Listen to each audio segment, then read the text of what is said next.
যদি আমি বলি আমার রাসূল কেমন ছিলেন, তিনি ছিলেন মধ্যম আকৃতির, তিনি না লম্বা না খাটো।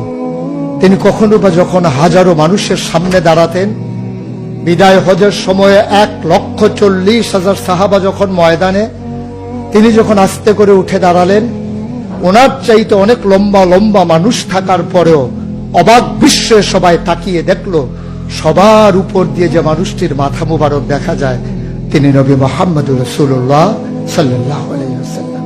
তিনি মধ্যমাকৃতির হওয়ার পরে সবার উপরে তার শির, সবার উপরে তার মাথা।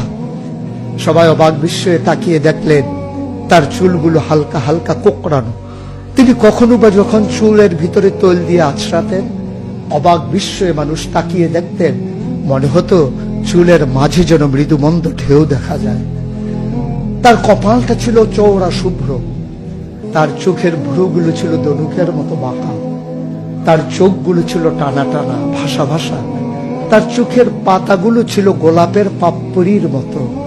তিনি কখনো বা যখন চোখের পলক ফেলতেন, অবাক বিস্ময়ে মানুষ তাকিয়ে দেখতেন, মনে হতো মৃদুমন্দ বাতাসে গোলাপ পাপড়ি দোল খাচ্ছে।